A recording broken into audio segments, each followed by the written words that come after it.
gusto mo, i-sign ko na? Paano-ano pa yung mukha mo eh? You're not respecting this committee. And I warn you, this will be the last.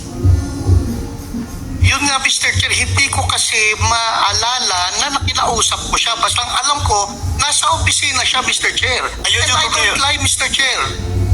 You're not lying, you lie. Just a few minutes ago. Sa harap ko. Inabi mo na that authority was delegated to your personnel. Yes, Mr. Chair. Nung tinanong ka ni Chairman ako, inamin mo. Question of command responsibility. Are you not lying? No, Mr. Chair. Also, Mr. Chairman, with that, I move to cite in contempt General Wilkins. Pasensyahan po tayo dito. In violation of Section C, Section 11, letter C, of our rules. So po, Mr. Chairman, pinagbigyan na kita. Yung pasagot mo? There's a motion to cite in contempt. And do I hear any objection? Hearing none, the motion is approved. Kay General Wilkins Villanueva. So, Wilkins, yung ilang buwan yung sinurveillance si Alan C? 3 months, Mr. Chair. So, dun ba sa 3 months na surveillance ninyo, hindi nyo na nakita o narinig na lagi niyang kausap si Michael Yang? Wala, Mr. Chair eh. So, hindi Honestly, Mr. Chair, kung alam ni Asherto at alam ko na involved si Michael Yang, Mr. Chair, hindi makakalusot si Michael. Pero ganito, sabi mo kanina, it was a joint operation Yes, between Mr. the Chair. PIDEA at saka IDSOT, correct? Yes, Mr. Chair. PIDEA represented by you and your team at si PIDEG o si IDSOT represented by Colonel Asierto at Yes. saka yung team niya. Yes, Mr. Chair. Pero dun sa report ni Colonel Asierto at lagi niyang sinasabi sa atin na meron siyang intelligence report against Michael Yang. Hindi ba niya sinare sa iyo yung information, yung intel na yan? Yun nga ang problema sa kanya, Mr. Chair eh. Kasi during the time na magkasama kami, wala namang Michael Yang kami. Kasi if it was a joint operation, sabi niya may Michael Yang, sabi mo wala. Kaya napakahirap timbangin kung ano ba yung rito issue. But we will get to that more comprehensively in the next probably hearing, no? Mr. Chair, gusto ko lang pong sabihin yung Mr. Will, the last hearing that we had, nung sinasabi niya yung tungkol sa buhay mo, Mr. Wilkin, ako nagsalita, no, di ba? Nasigawan pa nga kita sapagkat hindi mo naman sinasabi yung tungkol sa buhay mo eh. Pinagtatanggol mo si Michael Yang. Oh, tignan mo ugali mo. May ugali ka pang hindi maganda rito. Hindi mo kinakailangang magkaroon ng ganyang ugali. Sinasabi ko lang sa iyo ang totoo. At the time that you were actually telling us who you are and your family, you mentioned Michael Yang and you even protected him. Yun ang nakalagay. If you want, we could be able to get the record para makita dyan, malaman natin, Mr. Chairman. Thank you.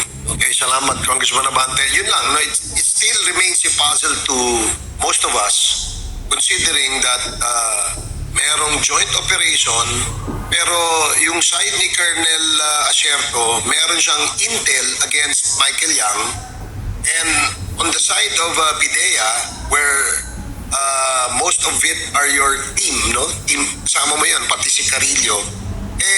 Kayo nagsisurveillance kay Mr. Alan C. Doon sa surveillance nyo kay Alan C, sinabi mismo ng asawa ni Alan C na madalas silang pumupunta sa DCLA kausap si Michael Yang. Pero sa inyong report, wala yun. Sige, please respond to that and then we will ask the next interpellator. Sige, yes, General. Ito na nga kasi, Mr. Chair eh. Kasama ng team ko yung HSOT. Kasama ng team ko yung HSOT. Kung alam ni Asierto na merong Michael Yang, si Michael Yang makikita lang sa DCLA, Mr. Chair eh. Hindi naman nagtatago si Michael Yang during that time. Lumabas, Mr. Chair, si Michael Yang 2016. And so, sa akin, wala akong idea na involved si Michael Yang doon. Pero hindi na share sa'yo ni Colonel Wala, Asierto. Mr. Chair eh. So walang exchange of information. On that Dumoy clandestine laboratory operation, Mr. Chair, ang target lang is Johnson Chua, Alan C., and Alex Kim. Alex Kim, Mr. Chair. Kung merong Michael Yang, Mr. Chair, na i-share dapat si Asierto, ang daling kunin sa ang daling puntahan sa DCLA. Hindi, kasi like example, no, ito si Alan C., Chinese citizen ito. Dumayo ng Pilipinas, napunta ng Davao. Ang kausap, mga Chinese. So definitely, if Alan C. Is a drug lord, maaaring ang mga kausap niya sa Pilipinas na Chinese din ay maaaring may involvement sa kanyang negosyo. And I'm sure nasagi niyo yan o natisod niyo yan doon sa inyong intel. It's just that it's still a puzzle to us kung bakit hindi lumalabas ang pangalang Michael Yang sa side mo.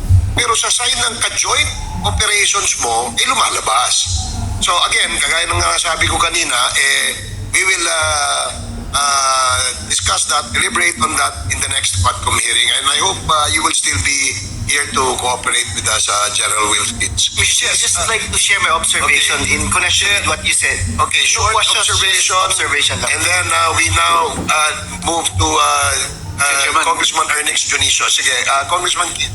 Yes, sir. Yes, because I also questioned Director Wilkins about it before. And he mentioned nga na they picked up 11 other Chinese persons who were living right next to Alan C. Living lang. Nakatira lang doon sa apartments right next to Alan C. They picked them up because they were considered persons of interest. Just because they were living right next to Alan C. Now the question is, why wouldn't you go and question Michael Yang if Michael Yang was a business partner of Alan C? Pinick up mo nga yung mga kapitbahay lang na Chinese din. Bakit hindi mo man lang questionin yung Michael Yang na pinupuntahan, sabi ni Gen Z, pinupuntahan nila, kinakausap nila. Yun nga that's what's boggling me kasi pinick up mo yung 11 others who are just residents residing near Alan C. Yet hindi mo pinick up yung taong kausap nila at negosyo nila. Yan si Michael Yang. Yun lang po, Mr. Chair. Okay, thank you, Congressman Kid. Can we show a picture of the Secretariat? Paki-flash mo nga yung picture, papa-identify. Madam Jen Ilapit, dalawang beses na kinuha ng PDEA. If I remember it right. One, when you went to the apartment, kinuha siya. And in January 2005, pinuntahan siya, kinuha ninyo siya. After that, hindi na siya nakalabas. Yun ang kuwanan. And it is on record ng PDEA blatter na binabasa ko. And I do not know the reason why. You do not know.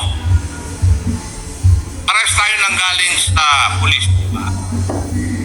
You are more ranking than Colonel Asierto. Tama? Pareho lang kami ng Mr. Pero yung issue ay drug. Tama? Yes, Mr. Chair. And pursuant to the law, lahat ng operation ng police tungkol sa illegal drugs, it should be coordinated with PDEA. Pursuant to the law. Tama? Yes, Mr. Chair. So in other words, sa joint operation na binabanggit mo, ikaw ang overall ground commander. Yes, Mr. Chair. And you are the one responsible for what your men will do, will not do. Tama? Yes, Mr. Chair. Under the principle of command responsibility. Ay, bakit Yes. dinideny mo ngayon na hindi mo alam? You should accept responsibility for all the things that your people did outside the bounds of law. Di ba? Turo sa atin yan And now, here, naririnig ko yung sagot mo kay SDS. You do not know anything about it. Inihuhulog mo na yung mga tao mo. And that is not supposed to be the case for a commander. Di ba? Kaya sagutin mo si Juan, si SDS ng tama. You are the overall commander of the joint operation. Kung ano man ang mali doon, sagot mo dapat. Hindi ikaw ang commander eh. Yes, Mr. Chair. Yes, answer the questions of the SDS properly. Kasi, nagtataka ako. Parehas tayo ng pinanggalingan. Pero hindi ganyan yung katuro sa akin. Thank you, Mr. Chair. Juan, Thank you, Congressman Akop. With the indulgence again of Congressman... okay, I will give the floor to Chairman. Okay, Congressman Paduano, you are recognized. Chairman, anyway, naunahan lang ako ni Chairman Akop. Kasi, General Wilkins, eto, last warning ko sa iyo na nangyari, you're lying. Oh, gusto mo i-cite ko na? Ano pa yung mukha mo eh? You're not respecting this committee. And I warn you, this will be the last. Kanina nung tinatanong kita, akala mo hindi kita babalikan? Now you admit that it's all about your command responsibility. Well, in fact, magtutuwa na, aserto, dinideny mo. Of course, your words against the words, aserto. Now, eto si Jen. Did you really interrogate personally, Jen Ilapel? Yun nga, Mr. Chair, hindi ko kasi maalala na nakinausap ko siya. Basta ang alam ko, nasa opisina siya, Mr. Chair. Ayun And yung I kayo. don't lie, Mr. Chair. You're not lying, you lie! Just a few minutes ago, sa harap ko, sinabi mo na delegated, that authority was delegated to your personnel. Yes, Nung, Mr. Chair. nung tinanong ka ni Chairman Akop, inamin mo. Question of command responsibility. Are you not lying? No, Mr. Chair. Also, Mr. Chairman, with that, I move to cite in contempt General Wilkins. Pasensyahan po tayo dito. In violation of Section C, Section 11, letter C, of our rules. So mo, Mr. Chairman, pinagbigyan na nga kita. Yun pa ang sagot mo? There is a motion to cite in contempt.